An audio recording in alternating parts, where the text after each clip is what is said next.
Hello friends, welcome to our YouTube channel jobs and exams. दोस्तों, कुछ दिनों से समय नहीं मिल पाने के वजह से मैं वीडियो नहीं डाल पाया, उसके लिए माफ़ी चाहता हूं। आज के इस वीडियो में मैं लेकर आया हूं एक धमाकेदार वैकेंसी जो निकल कर आ रही है एसएससी से। जी हां दोस्तों, एसएससी ने एमटीएस मल्टीटास्किंग स्टाफ और हवलदार की पोस्ट के लिए एक जॉइंट एंट्रेंस एग्ज़ाम निकाली है, जिसकी शैक्षणिक योग्यता, प्रारंभ की तिथि, अंतिम तिथि, शारीरिक योग्यता, आयु एवं रिलैक्सेशन, परीक्षा का pattern, cut off marks, syllabus एवं अन्य सभी जानकारियों को लेकर इस वीडियो में आया हूँ।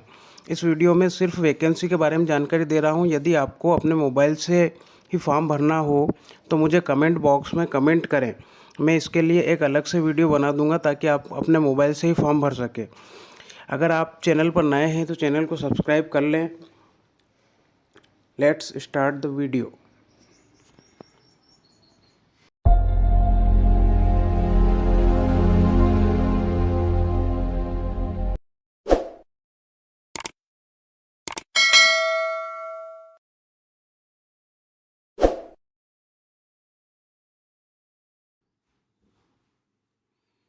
दोस्तों, यह एक डिटेल्ड वीडियो है, इसलिए थोड़ा सा लंबा रहेगा। आप धैर्य के साथ पूरा वीडियो बिना स्किप किए देखते रहें ताकि पूरी वैकेंसी आपको अच्छे तरह से समझ में आ जाए। वैकेंसी समझ में आने के बाद ही आप इसका फॉर्म भरें। ये नोटिस जो जारी किया गया है, इसके अनुसार आवेदन प्रारंभ की तिथि 22 मार्च 2022 है। अंतिम तिथि 30 अप्रैल 2022 रात 11 बजे तक है। फीस पेमेंट के लिए लास्ट डेट है 2 मई 2022 रात 11 बजे तक। बैंक के द्वारा अगर आप चालान भरना चाहते हैं तो 3 मई 2022 रात 11 बजे तक इस चालान को भरा जा सकता है। यहाँ पर एक स्लोगन लिखा गया है, government strike to have a workforce which reflects gender balance and women candidates are encourage to apply. मतलब ये है कि भारत सरकार चाहती है कि लिंग समानता के आधार पर कार्यबल बनाया जाए और महिला उम्मीदवारों को आवेदन करने के लिए प्रोत्साहित किया जाए। इसलिए अधिक से अधिक महिला उम्मीदवार इस वैकेंसी के लिए आवेदन करें। यहाँ पर अगर हम बात करें एमटीएस के वेतनमान के बारे में, तो MTS non technical group C post है, जिसमें 7वें वेतन आयोग के अनुसार लेवल 1 की सैलरी जो है इनको दी जाएगी। पोस्टिंग कहाँ होना है, तो पोस्टिंग होगी सेंट्रल गवर्नमेंट के मंत्रालयों में, सेंट्रल गवर्नमेंट के विभागों, कार्यालयों और राज्यों में। हवलदार के लिए भी वही सैलरी है, 7वें वेतन आयोग के अनुसार लेवल 1 की सैलरी दी जाएगी। पोस्टिंग सीबीआईएन मतलब central board of indirect taxes और सीबीएन मतलब सेंट्रल ब्यूरो ऑफ नारकोटिक्स के अंतर्गत वित्त मंत्रालय और रेवेन्यू राजस्व विभाग के अंतर्गत इनकी पोस्टिंग की जाना है। वैकेंसीज़ की बात कर लेते हैं। वैकेंसीज है यहाँ पर एमटीएस के लिए विल बी इंटीमेटेड लेटर, मतलब एमटीएस के लिए अभी कितनी पोस्ट है ये डायरेक्ट बताया नहीं गया है, जो कि बाद में बताया जाएगा। लेकिन हवलदार इन सीबीआईसी एंड सीबीएन इन दोनों के लिए 3603 वैकेंसी, 3603 वैकेंसी यहाँ पर दी गई है। ये एक कॉम्बाइंड एग्ज़ाम है, अतः आपको एमटीएस एवं हवलदार की पोस्ट के लिए एक ही आवेदन करना होगा। केवल आवेदन करने के समय आपको प्रेफरेंस का सिलेक्शन करना होगा कि आप एमटीएस को पहले नंबर पर रखना चाहते हैं कि हवलदार की पोस्ट के लिए पहले आवेदन करेंगे। यहाँ पर आरक्षण भी रखा गया है। भारत सरकार के नियमों के अनुसार सभी कैटेगरी के उम्मीदवारों के लिए आरक्षण रखा गया है, जैसे एससी, एसटी, ओबीसी या फिजिकली चैलेंज्ड जो भी है, सभी प्रकार के व्यक्तियों के लिए नियमानुसार आरक्षण की पात्रता रखी गई है। इन पोस्ट के लिए भारत के नागरिक आवेदन कर सकते हैं और वे लोग आवेदन कर सकते हैं जो 1 जनवरी 1962 के पूर्व नेपाल या भूटान से रिफ्यूजी कैंप में आकर भारत में पूर्ण रूप से सेटल हो चुके हैं, या वे उम्मीदवार जो मूल रूप से भारत के थे परंतु Pakistan, Burma, Sri Lanka, East Africa के Kenya, Uganda, Tanzania, Zambia, Malawi, Zaire, Ethiopia और वियतनाम चले गए थे परंतु फिर से भारत में आकर पूर्ण रूप से सेटल हो चुके हैं। सभी उम्मीदवारों को इस बाद के लिए एक सर्टिफिकेट प्रस्तुत करना अनिवार्य होगा, वरना आपकी उम्मीदवारी निरस्त कर दी जाएगी। आयु सीमा की बात कर लेते हैं। आयु सीमा दो प्रकार से रखी गई है, एक तो 18 से 25 वर्ष है और एक 18 से 27 वर्ष है।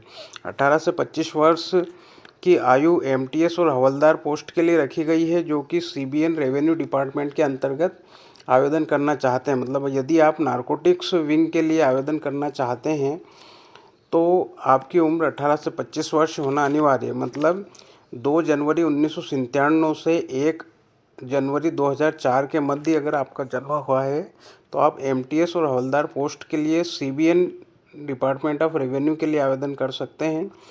और 18 से 27 वर्ष के बीच में अगर आपकी आयु है तो आप हवलदार सीबीआईसी के लिए आवेदन कर सकते हैं, वो भी रेवेन्यू डिपार्टमेंट के लिए। और कुछ पोस्ट एमटीएस की भी इसमें शामिल है।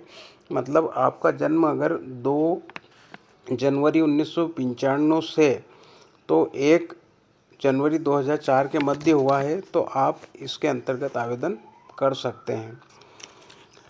उम्र में कुछ छूट भी दी गई है, जो इस प्रकार से है। एससी एसटी को 5 वर्ष की छूट है, ओबीसी को 3 वर्ष की, ये ऊपरी आयु सीमा में छूट है। पीडब्ल्यूडी अनरिजर्व्ड कैटेगरी के लिए 10 वर्ष की छूट है। पीडब्ल्यूडी ओबीसी कैटेगरी के लिए 13 वर्ष की छूट है। पीडब्ल्यूडी एससी एसटी के लिए 15 वर्ष की छूट है। पीडब्ल्यूडी से मतलब पर्सन विथ डिसेबिलिटीज़, मतलब फिजिकली चैलेंज्ड जो व्यक्ति है, दिव्यांग जो व्यक्ति है, उनके लिए है ये आयु सीमा की छूट। फिर अगर आप भूतपूर्व सैनिक है तो आपको 3 वर्ष की छूट दी जाती है। और 3 वर्ष की छूट भी उस आयु पर दी जाती है जब से आप लगे। मतलब आपको अपनी मिलिट्री सर्विस जो है उसको माइनस करके और जिस उम्र पे आप लगे थे उसमें 3 वर्ष की और आयु सीमा में छूट दी जाएगी। डिफेंस पर्सनल अगर कोई ऑपरेशन पे गए थे और उनको डिसेबिलिटी हो गई, उन्हें भी 3 वर्ष की छूट है। डिफेंस पर्सनल डिसेबल्ड और ऑपरेशन के लिए कोई बाहर गए थे, विदेश गए थे और डिसेबल्ड हो चुके हैं तो वो भी 8 वर्ष की छूट उन्हें भी है। सेंट्रल गवर्नमेंट के अगर एम्प्लॉई है तो उन्हें 40 वर्ष की आयु तक आवेदन करने की छूट दी गई है। सेंट्रल गवर्नमेंट के एससी एसटी के अगर आप उम्मीदवार हैं तो आपको 45 वर्ष की छूट है। Widows divorced women judicially separated and who are not remarried, मतलब अगर ऐसी महिला है जो कि तलाकशुदा है या परित्यक्ता है या विधवा है और जिन्होंने दूसरी शादी नहीं की है तो उन्हें 35 वर्ष तक की छूट दी गई है। और अगर आप विधवा, तलाकशुदा, परित्यक्ता है और आपने फिर से शादी नहीं की और आप एससी एसटी के अंतर्गत आते हैं तो आप 40 वर्ष की आयु तक ये फॉर्म भर सकते हैं। हाउ टू अप्लाई, आवेदन किस प्रकार से करें?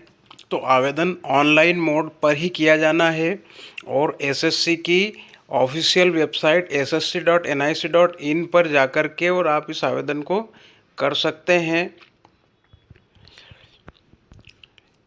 आवेदन करने के पहले आपके पास में पासपोर्ट साइज फ़ोटोग्राफ जो कि जेपीईजी फॉर्मेट का हो और 20 KB से 50 KB के बीच में उसकी साइज हो तो ही आप उसे अपलोड कर पाएंगे।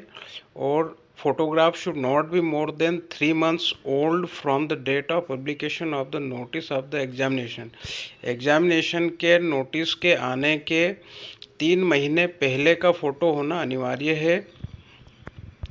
और इसकी डायमेंशन दी गई 3.5 सेंटीमीटर से 4.5 सेंटीमीटर के बीच में।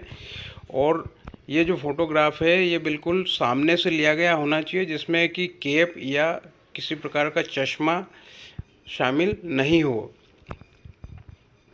अगर इस प्रकार का फ़ोटो आप अपलोड नहीं करेंगे तो आपकी जो एप्लीकेशन है वो रिजेक्ट कर दी जाएगी। लास्ट डेट 30 अप्रैल 2022 है।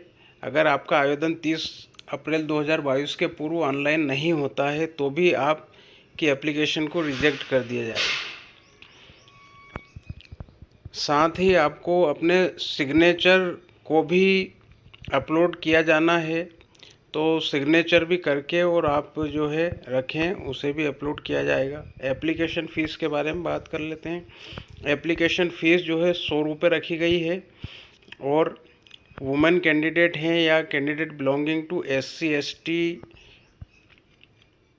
PWD एक्स सर्विसमैन, इन सब के लिए जो है कोई फ़ीस नहीं रखी गई है। फ़ीस जो है आप इलेक्ट्रॉनिक ट्रांसफ़र के माध्यम से करेंगे, जैसे भीम UPI, नेट बैंकिंग या किसी भी प्रकार के क्रेडिट या डेबिट कार्ड के द्वारा ये पेमेंट किया जा सकता है, या फिर SBI ब्रांच पर जाकर के और SBI चालान के माध्यम से भी ये किया जा सकता है। अगर आप चालान के माध्यम से करना चाहते हैं तो 3 मई 2022 के पहले पहले आपको ये करना अनिवार्य होगा। बात कर लेते हैं एग्ज़ामिनेशन सेंटर की। तो एग्ज़ामिनेशन सेंटर हर स्टेट में लगभग दिए गए हैं। जैसे उत्तर प्रदेश और बिहार के लिए, जो कि सेंट्रल रीजन के अंतर्गत लिए हैं इन्होंने, ये भागलपुर, मुजफ्फरपुर, पटना और ऐसे बहुत सारे सेंटर है। ये आप वैकेंसी पर जाकर के देख सकते हैं।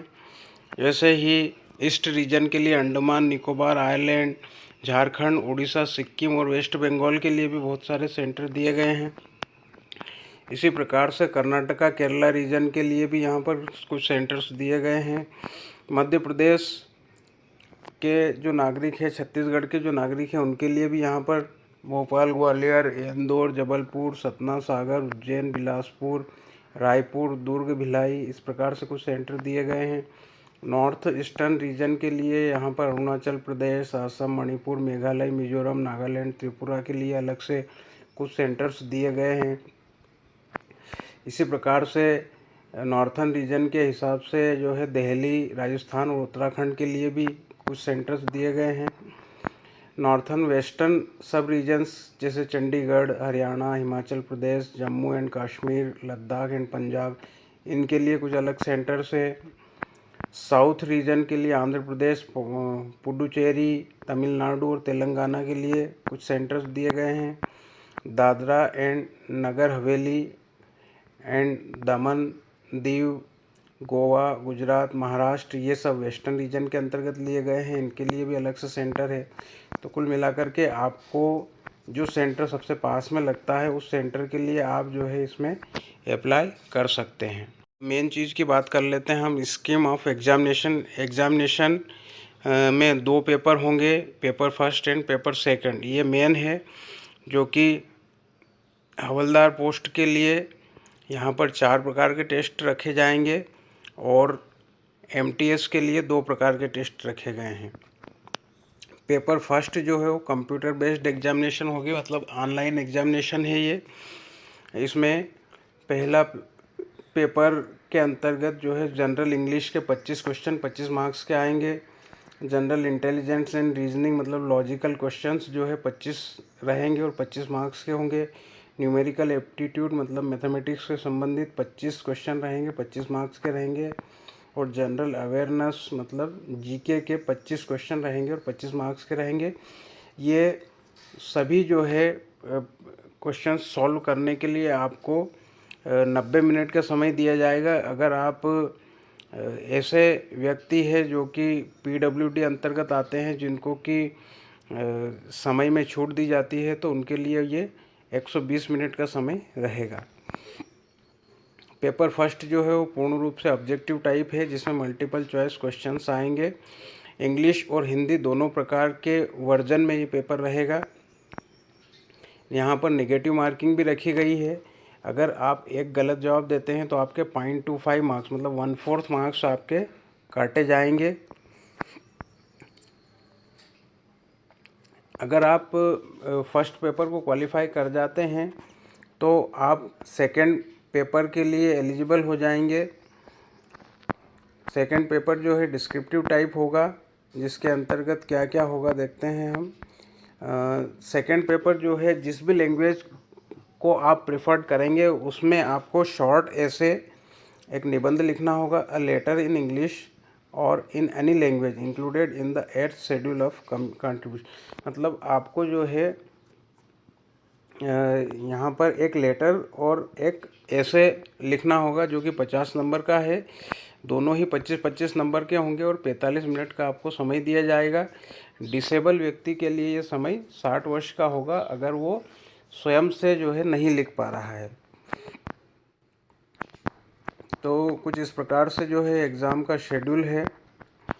और बात कर लेते हैं हम सिलेबस के बारे में। तो पेपर फर्स्ट जो होगा उसके लिए questions on general intelligence and reasoning will be non verbal considering the functions attached to the post questions on numerical aptitude in general English will be simple of a level that an average matriculation will be in a position to answer comfortably.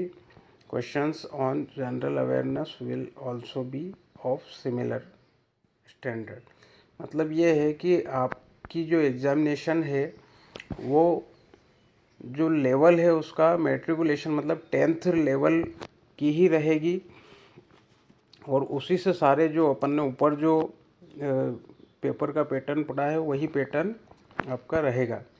English language के अंतर्गत आपको क्या क्या पूछा जाएगा, तो candidates understanding of the basics of English language, its vocabulary, grammar, sentence structure, synonyms, antonyms and its correct usage etcetera and writing ability would be tested.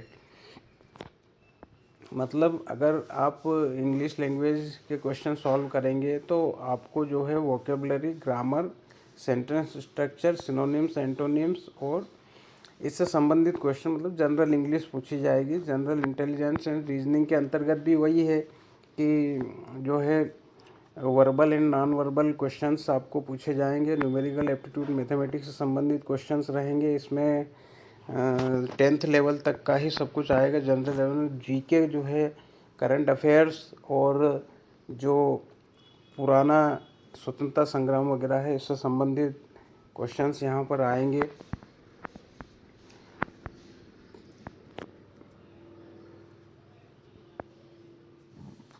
Paper जो है अंग्रेजी और हिंदी दोनों माध्यम में सेट किया जाएगा। अब फिजिकल एफिशिएंसी टेस्ट और फिजिकल स्टैंडर्ड टेस्ट लिया जाएगा अगर आप हवलदार की पोस्ट जो कि सीबीआईसी और सीबीएन के अंतर्गत है इसमें अप्लाई कर रहे हैं।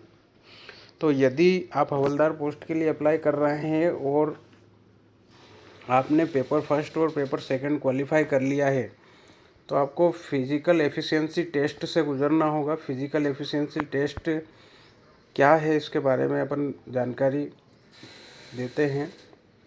वॉकिंग मतलब अगर आप पुरुष उम्मीदवार है तो 1600 मीटर 15 मिनट के अंतर्गत आपको वॉक करना है और अगर आप फीमेल कैंडिडेट है तो आपको 1 किलोमीटर की वॉक जो है 20 मिनट के अंतर्गत करना है। इसी प्रकार से साइकिलिंग के लिए भी उन्होंने क्राइटेरिया रखा है कि अगर आप मेल कैंडिडेट मतलब पुरुष उम्मीदवार है तो 8 किलोमीटर 30 मिनट के अंतर्गत साइकिल चलाना है और अगर आप फीमेल कैंडिडेट है तो 3 किलोमीटर 25 मिनट के अंदर साइकिल चलाना होगी। इसके बाद होगा physical standard test. Physical standard test के अंदर आपकी फिजिकल देखी जाएगी। ये भी केवल हवलदार पोस्ट के लिए ही है। मेल कैंडिडेट के लिए हाइट जो है, पुरुष के लिए हाइट जो है 157.5 सेंटीमीटर से कम नहीं होना चाहिए और 5 सेंटीमीटर की छूट उन लोगों को दी गई है जो कि गढ़वाल एरिया से है, आसाम एरिया से है, गोरखा है और एसटी कैंडिडेट से है। इसी प्रकार से चेस्ट जो है 76 सेंटीमीटर से लिया गया है और कम से कम 5 सेंटीमीटर का उसमें एक्सपांशन होना चाहिए। इसी प्रकार से फीमेल कैंडिडेट अगर है तो उनको जो है 152 सेंटीमीटर की हाइट यहाँ पर ली गई है और यदि वो गढ़वाल एरिया से, असम एरिया से, गोरखा या एसटी कैंडिडेट है तो उन्हें 2.5 सेंटीमीटर 2.5 सेंटीमीटर का और भी रिलैक्सेशन दिया गया है। वहीं वेट अगर फीमेल कैंडिडेट है तो उनका वेट 48 केजी होना ज़रूरी है और 2 केजी का और रिलैक्सेशन यही गढ़वाल, आसाम, गोरखा और एसटी कैंडिडेट्स को दिया गया है। बात कर लेते हैं mode of selection. Mode of selection से मतलब ये है कि आपके क्वालिफाइंग मार्क्स क्या रहेंगे। तो पेपर फर्स्ट के लिए आपके क्वालिफाइंग मार्क्स अनरिजर्व्ड कैटेगरी के लिए 30% रहेंगे। वहीं ओबीसी या ईडब्ल्यूएस कैटेगरी के अंतर्गत अगर आप आते हैं तो 25% आपके क्वालिफाइंग मार्क्स हैं, और बाकी दूसरी सभी कैटेगरी के लिए 20% जो है आपका क्वालिफाइंग रहेगा। इसी प्रकार से पेपर सेकंड के लिए जो क्वालिफाइंग है वो अनरिजर्व्ड के लिए 40% है और बाकी सभी कैटेगरी के लिए 35% है। मतलब ऑब्जेक्टिव टाइप जो एग्ज़ाम होगी, मतलब पेपर फर्स्ट के लिए क्वालिफाइंग अलग रहेगा, पेपर सेकंड के लिए क्वालिफाइंग अलग रहेगा। तो दोस्तों इस प्रकार से ये वैकेंसी थी।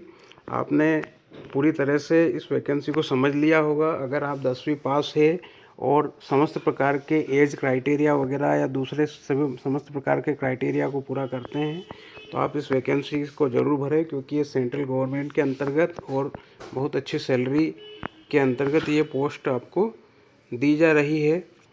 तो धन्यवाद दोस्तों, मिलते हैं नेक्स्ट वीडियो में।